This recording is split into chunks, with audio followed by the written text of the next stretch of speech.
Bienvenue à toutes et à tous à la première édition d'information de la semaine sur Congo 26 Télévision.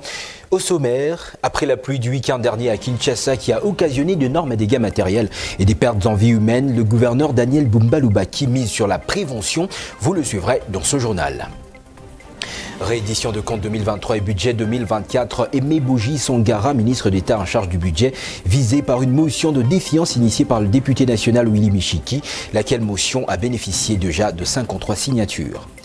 Et puis, dans le chapitre de l'agression rwandaise à l'est de la République démocratique du Congo, les patriotes résistants Wazalendo ont délogé les terroristes du M23 et leurs alliés rwandais des collines du village de Kalembe, près du territoire de Walikale, dans la province du Nord Kivu.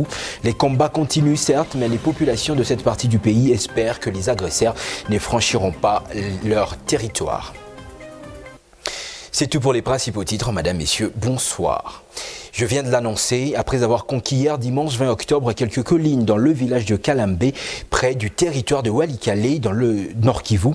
Les terroristes du M23 et l'armée rwandaise y ont été délogés par les compatriotes résistants Wazalendo. Les combats se poursuivent certes, mais la population de Walikale espère que ces terroristes ne franchiront pas leur territoire. Détail avec Trésor Kabango. C'est un patriotisme inédit que les Wazalendo ont opposé aux terroristes du M23 RDF dans le village de Kalembe, près du territoire de Walikale dans le Nord Kivu, jusqu'à déloger ses ennemis des collines déjà conquises. Le coordonnateur de la société civile de Walikale dresse le tableau de la situation. Les attaques ont lié depuis ce dimanche dans la localité ou du village Kalembe, c'est à limite avec le territoire de Walikale. Et le M23 a réussi à attaquer cette cité où les Wazalendo, les volontaires, s'est positionné. Et depuis hier là, de ce dimanche, ils ont réussi quand même à conquérir quelques collines. Mettons ce matin vers 8 heures de ce lundi, les attaques ont poursuivi. Les Wazalendo ont réussi quand même à déloger le M23 dans ces collines. Et au moment où je vous parle, les combats continuent à être enregistrés toujours dans le village de Kalembe. Fiston Missona renseigne qu'à Walikale Centre, la population vague librement à ses occupations. À Walikale Centre, au chef-lieu du territoire, là où nous sommes, tout tourne bien, sauf dans la zone où l'opération s'opère, justement à Kalembe et le village environnant des Kalembe, bien sûr. C'est dans les groupements Kisimba où nous sommes en limite avec les territoires voisins de Massissi. Et là, même à Pinga, quand même, la population vague à leur occupation, bien que la situation de l'autre côté, c'est environ une trentaine de kilomètres où les opérations s'opèrent à ce net moment. Et donc, nous avions enregistré, bien sûr, les déplacés venus dans cette zone-là et qui seraient dissimulés ici et là en territoire de Walikale, en provenance du territoire de Massissi. Les combats continuent alors que les négociations de Luanda pour la paix se poursuivent, malgré la ruse de l'agresseur. Un ministre du gouvernement souminois visé par une motion de défiance. Il s'agit du ministre d'État en charge du budget. L'initiateur de la démarche, le député national Willy Michiki, annonce avoir déjà recueilli 53 signatures. Trésor Kabango pour les détails. Ils sont 53 à avoir signé la motion de défiance contre le ministre d'État en charge du budget. Que reproche Willy Michiki à Aimé Boji, l'élu de Walikale explique. C'est lui qui est l'ordonnateur du budget et des dépenses publiques de l'État. Mais nous avons constaté qu'il y a eu des dépenses qui ont été diligentées par les ministres des Finances et que lui a régularisé alors qu'il était censé les bloquer. Il y a eu beaucoup de paiements en urgence, plus de 60% de paiements en mode d'urgence que lui a régularisé après avoir eu écho de la Banque centrale. Et nous nous disons que comment a-t-il pu régulariser des écritures qui énervaient la loi des finances? La démarche va-t-elle aboutir quand on sait que le ministre du Budget et de l'Union sacrée, Willy Michiki, révèle que les signataires de la dite motion sont tous députés de la famille politique du chef de l'État? Les 53 signataires de la motion, les pétitionnaires, sont tous de de l'Union sacrée. Nous avons même d'autres collègues qui attendent la consigne, mais comme le règlement intérieur ne nous recommande que 10% des collègues, que les autres vont s'exprimer lors des débats en plénière. Donc aujourd'hui, lorsque nous déposons, le bureau sera saisi automatiquement. Mais tout ce que nous voulons maintenant, parce que nous sommes légalistes, comme les dossiers ont déjà été transmis, les rapports ont été transmis à l'ECOFIN, par respect à l'ECOFIN, qui est notre commission interne, nous avons voulu échanger les éléments que nous avons, les confronter à ceux dont l'ECOFIN de Dieu, et après ça peut être demain ou plus tard après-demain, nous allons déposer la motion. La motion contre Aimé Boji a recueilli le nombre des signatures exigées par le règlement intérieur de l'Assemblée nationale. Elle sera déposée dans les prochaines heures. À l'éducation nationale, le syndicat national des enseignants du Congo, SIECO, appelle à la reprise de cours. Une décision jusque-là controversée, laissant planer le flou auprès de plusieurs soutiens à la grève des professionnels de la Craie Blanche. C'est le secrétaire général de cette formation syndicale, Cécile Chiombo, qui a déclaré à l'issue d'un entretien avec le président de l'Assemblée nationale, Vital Kamerhe Lwakaningini. Suivez.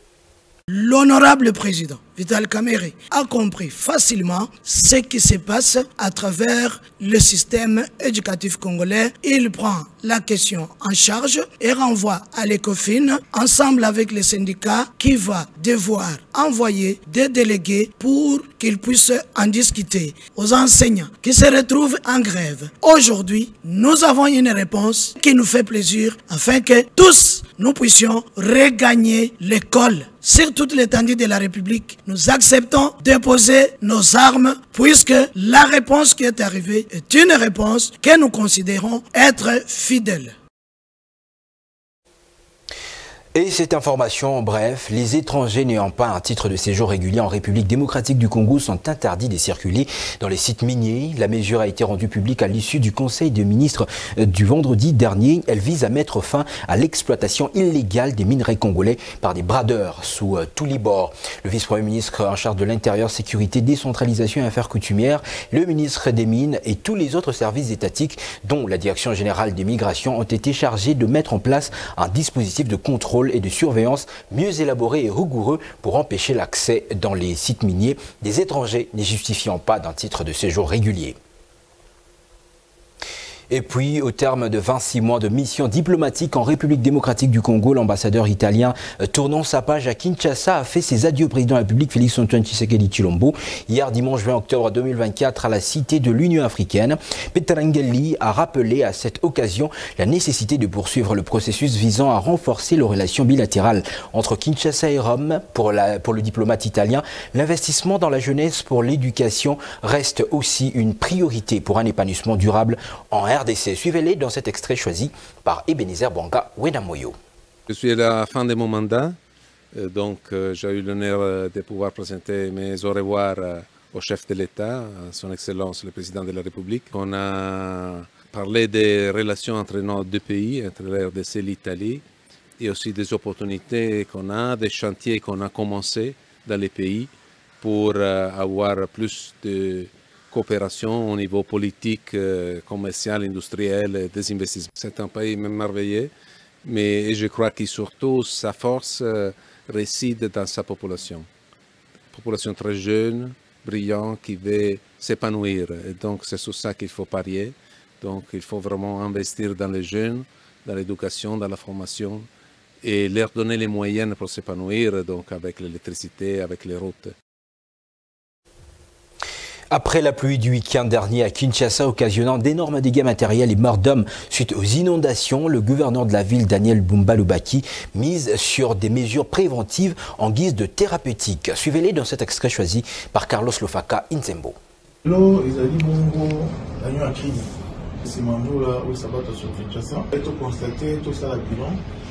Aujourd'hui, c'est une réunion des crises après la pluie qui s'est abattue à Kinshasa.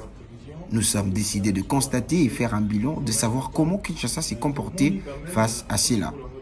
On a quand même vu avant que le dégât était marginal, contrairement à ce qui était prévu.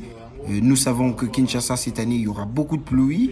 À l'issue de cette rencontre, nous allons mettre en place un plan d'urgence pour gérer les inondations. Nous faisons un appel à tous les Quinois pour qu'on soit unis. Nous avons remarqué un cas d'une voiture à Victoire suite à cette pluie. Avec les travaux de curage, nous allons continuer parce que nous avons constaté les temps d'évacuation d'eau, ça a diminué. Nous demandons aux Quinois de comprendre l'importance de ne pas jeter le poubelle dans les rivières, question d'éviter que nos rivières soient remplies. Nous demanderons aux Quinois, bien évidemment, de garder espoir car nous allons mettre de politiques qui permettra à pallier ces difficultés. Il y aura solution.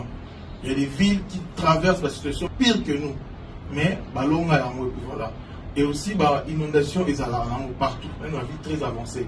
Mais prise en charge, on est déterminant. Plus de 120 maisons ont été détruites par l'érosion dans la cellule de Liambo, commune de Boulenguera à Boutembo, province du Nord Kivu. Dans son communiqué rendu public dimanche 20 octobre dernier, le chef du quartier a appelé les experts à l'aide pour éviter d'autres cas de destruction d'habitations liées à l'érosion hydrique. De son côté, la protection civile appelle au respect des normes urbanistiques avant toute construction. À noter que c'est depuis environ une année que des têtes d'érosion ont fait leur apparition dans ce quartier. Ce, malgré des mises en œuvre de techniques anti-érosives.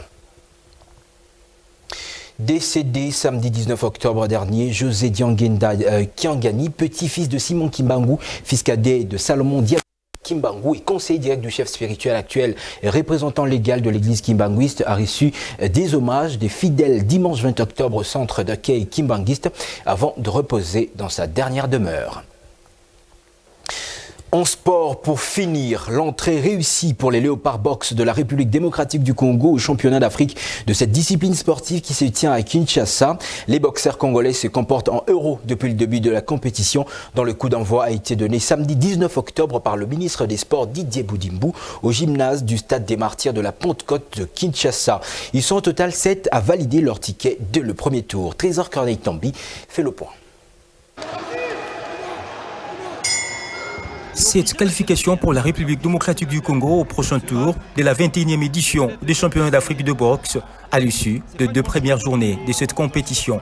Les 7 pugilistes congolais qui sont montés sur le ring pour ce tour se sont imposés au point face à leurs adversaires. Il s'agit de Toulimbekwa Zola dans la catégorie de moins de 48 kg, Boniface Zengala dans la catégorie de moins de 63 kg et Rigen Anisha dans la catégorie de moins de 92 kg. Les 4 autres victoires congolaises ont été enregistrées ce dimanche 21 octobre, notamment dans les tableaux féminins où la Congolaise Gisèle Niembo s'est imposée dès le premier round face à la Mozambicaine Manuela Camila par KO technique sur le moins de 52 kg, soit une première victoire pour la RDC dans ces tableaux.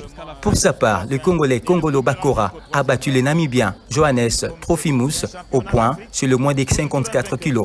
Qualification également du boxeur Ilunga Moussouassoua qui a battu Christopher Missengwe de la République du Congo sur une décision unanime des 4 juges contre 1 dans la catégorie Walter, soit le moins de 67 kg messieurs. Le capitaine de Léopard Box, Pita Kabeji, s'est qualifié devant le Marocain Ba Mohamed chez le moins de 80 kg. Seul Mujinga Matou Fraisier a perdu face au Marocain Fadel Jouer chez le poids léger. Il s'est de signaler que plus de 25 pays africains prennent part à ce championnat continental. Il est déclaré vainqueur par victoire unanime. Le boxeur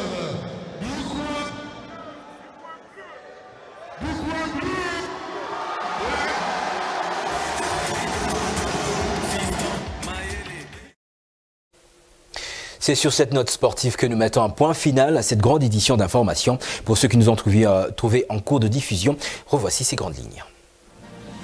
Après la pluie du week-end dernier à Kinshasa qui a occasionné d'énormes dégâts matériels et des pertes en vie humaine, le gouverneur Daniel Bumba Lubaki mise sur la prévention. Vous l'avez suivi dans ce journal.